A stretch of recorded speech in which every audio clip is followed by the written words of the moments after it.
Hi, Chris Good here, and we're doing another Video Essentials lecture for the PSYC2050 Drugs Behavior Introduction to Drugs and Behavior course.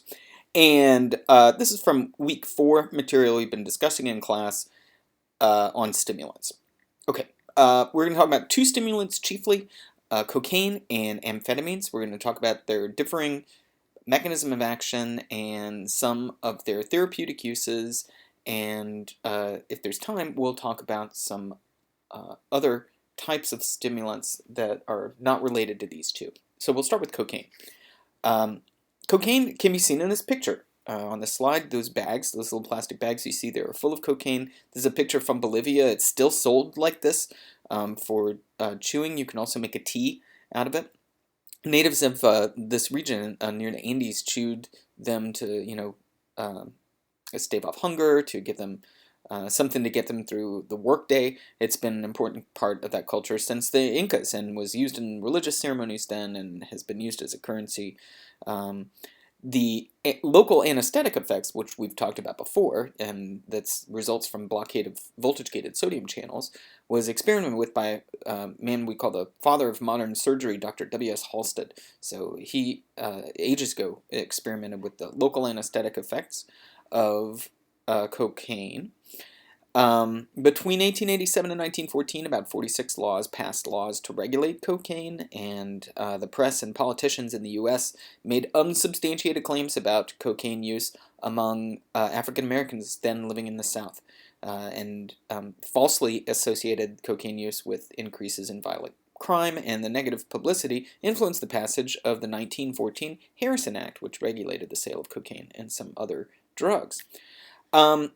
There's different forms of cocaine. The main one that we're going to be talking about is cocaine hydrochloride. This is the powdered, most common form of pure cocaine. It's a salt that's soluble in water and is stable at room temperature, but it breaks down when it is heated, and so it can't be ignited, vaporized, and smoked. So that's not the type of cocaine that you see people smoking. This is what the powder results from drying out this paste that's a crude extract that's created during cocaine manufacture. That coca paste has, we know that people have mixed it with tobacco and smoked it.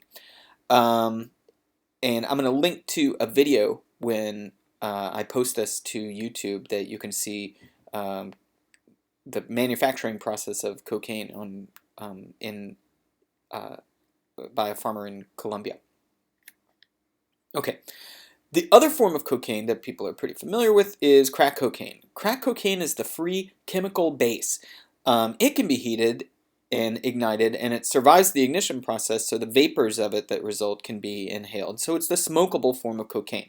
The chemical base is different from the hydrochloride salt that we saw in the previous slide, and now is prepared by mixing cocaine with water and baking soda. There's a couple of organic chemical steps that you go through to get to the base form of cocaine, and it leads to these lumps of dried smokable cocaine that still has sort of water molecules embedded in this matrix of the baking soda with cocaine mixed in, and they vaporize instantly when they're ignited, and it leads to a popping, crackling sound, and that's how crack gets its name.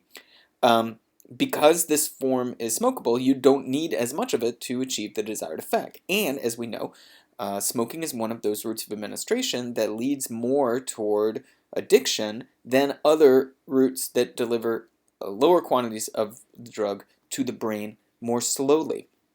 So because it's cheaper in the 1980s when crack cocaine became very popular, it exposed this whole new group of people to using cocaine that had never been able to afford it before. People were paying $5, $10 for a dose. And because of the route administration, not because of the action of the drug, it promoted addiction more. So insufflating it, which is how you deliver the hydrochloride salt, that's snorting it up your nose, doesn't promote addiction as much as smoking does, because the route of administration is much faster when you smoke it. So thinking that this was a new formulation of sort of a different drug than the cocaine hydrochloride salt.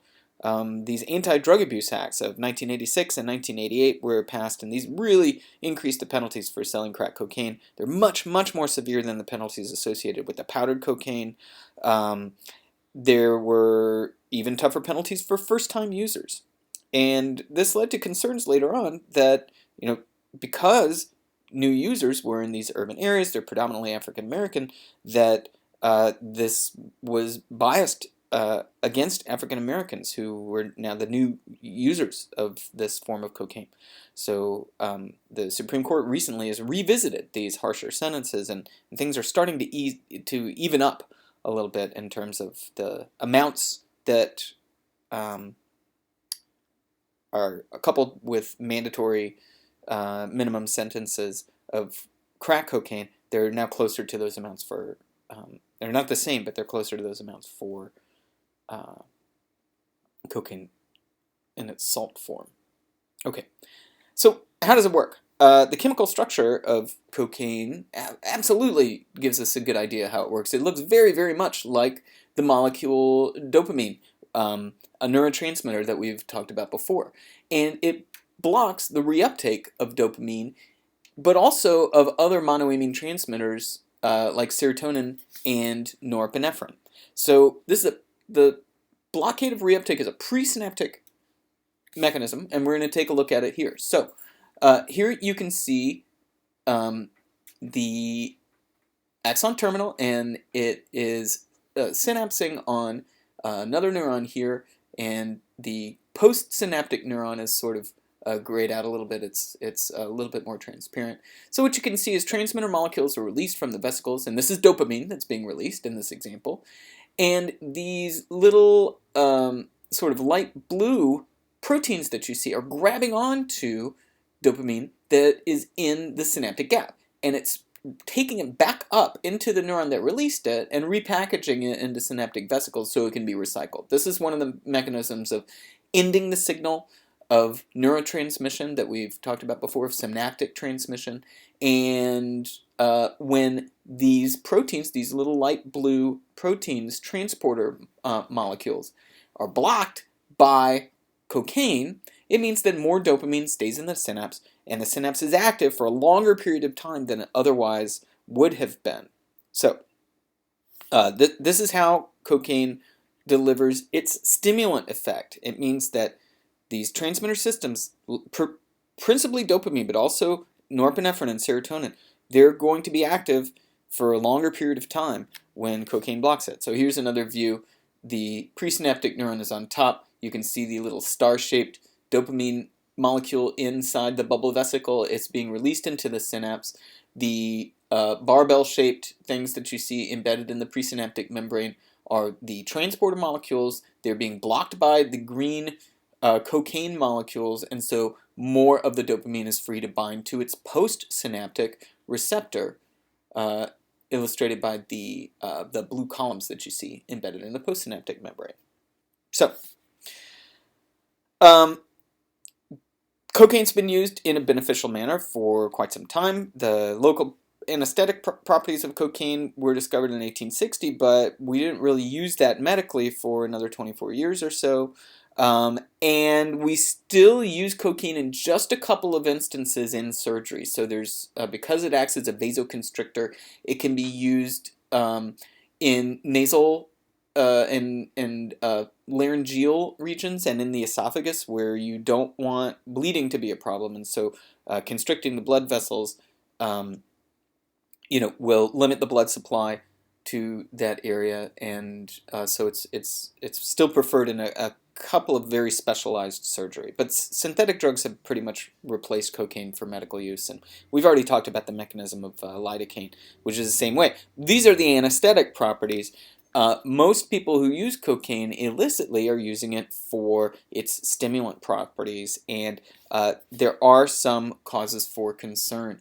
The acute toxicity mechanism of cocaine has to do with its stimulant effect. So overdoses create profound central nervous system stimulation, and this can lead to respiratory arrest or cardiac arrest. So it's cardiac events that are often associated with cocaine overdose.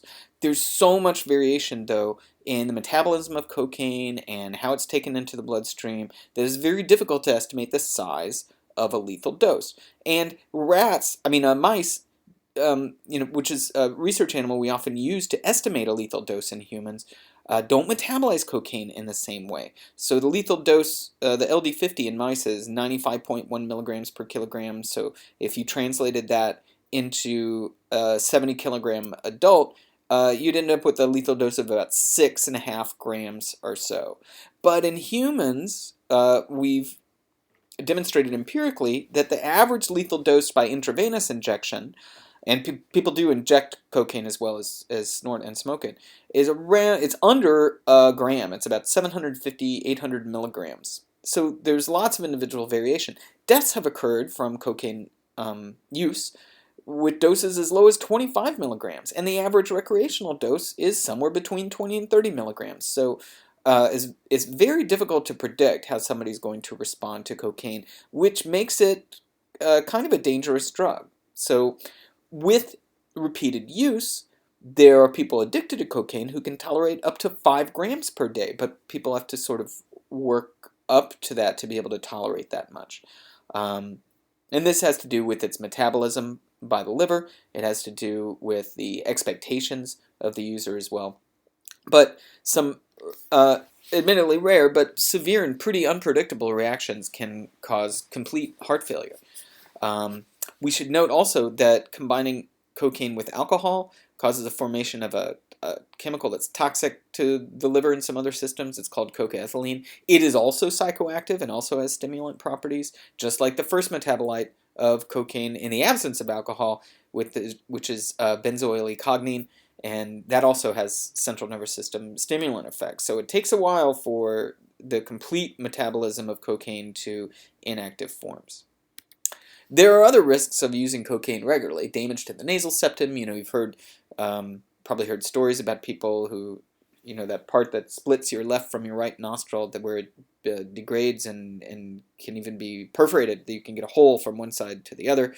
But also behavioral effects like paranoid psychosis. This is what Freud witnessed in one of his friends. He was very pro-cocaine early on in his career, realized that it could lead to psychotic behavior, and witnessed a friend go through this and reversed his position on it. Damage to the heart muscle can occur over long-term use. Plus, there's a whole laundry list of bad stuff that can happen with regular use of cocaine, including asthma and shortness of breath and fever and some other pulmonary problems, tachycardia, some other cardiac problems. It also increases the risk of both kinds of strokes and heart attack. So pretty dangerous physiological and behavioral toxicity. Dependence or addiction can occur in some users, and it's most often those who are injecting the drug or smoking the drug. Again, going back to these two most dangerous routes of administration for the drug, because it gets more of the drug to the brain faster. And in animals and in people, cocaine's extremely reinforcing, and some people, after they've been addicted to it for a while, experience withdrawal symptoms.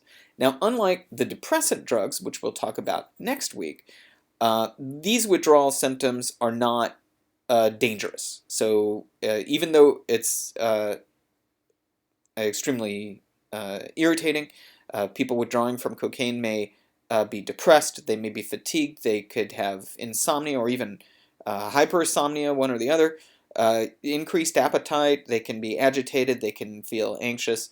It's okay to go ahead and discontinue cocaine even if you've been using it for a while. That's not the case for certain depressant drugs. There's risk involved in abruptly discontinuing that. Also, antidepressant drugs, which are different than these stimulants, there's some danger in discontinuing those abruptly, but we'll get to that in some later videos. For a long time, people were very worried about what they called crack babies. These are infants who were exposed to cocaine in the mother's uterus. So as they're developing, the mother was smoking crack or otherwise using cocaine. And if they survive the increased risk of miscarriage and torn placenta, these babies, were born basically exhibiting symptoms that they were addicted to cocaine. And so they show some of the same symptoms of people in withdrawal from cocaine after they're born, and they're no longer exposed to the drugs. Now, the long-term effects of prenatal cocaine exposure are still under study, but we're now starting to think that those babies aren't as bad off as we thought they were going to be. It's still really bad for mothers to be smoking anything while they're pregnant, but the crack baby effects are more comparable to those of smoking tobacco, which are also really, really bad. So it doesn't mean that it's not dangerous. It's still very dangerous to use during pregnancy. And the baby is getting exposed to cocaine that mothers use. So it's just that the long-term negative effects of cocaine exposure weren't quite as bad as we thought they were going to be. So we'll wrap this up by relating cocaine to the main themes of the course.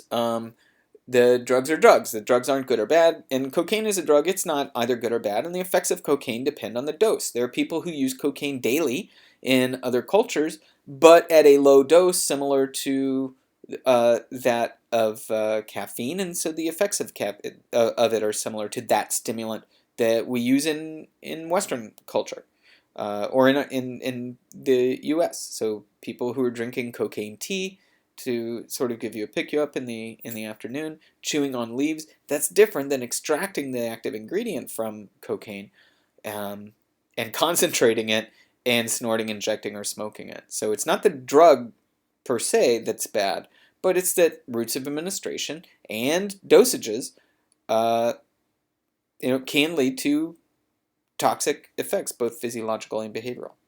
Nothing is safe, so there are physiological dangers that are imminent in using high doses of cocaine compared to chewing on the leaves. There are behavioral dangers as well, psychosis and other unpredictable behavior. Not necessarily criminal behavior per se, but that psychotic behavior at high doses can occur.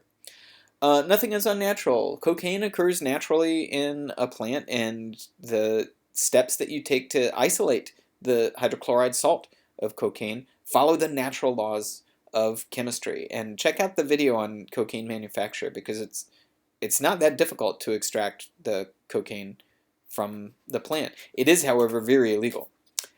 And finally, U.S. drug policy is pretty complicated. And here in our class, and I'll leave this for you to read about on the blog, we sort of looked at the intersection of policy about the drug, because it's a Schedule II drug. It has the second most prohibited status in the 5 stage drug schedules, and sometimes this affects our foreign policy as well, because cocaine mostly is being manufactured in Central and South America. And so our policies in dealing with the governments in those regions are affected by the production of cocaine. People who live in those regions see, the problem as being one of supply, of demand rather than supply. They're supplying the drug, but they wouldn't do it if it didn't bring so much money to the cocaine farmers. And why is that? It's because people in the U.S. are using the drugs. Finally, all behavior has a physiological basis. Even cocaine addiction has a physiological basis. Cocaine stimulates this reinforcement or do-it-again pathway directly, so it is keeping more dopamine in those synapses all over the brain, including in those that are involved in this pathway that sort of teaches you what behaviors you need to repeat. So we're going to pause here and talk about amphetamines in the next video.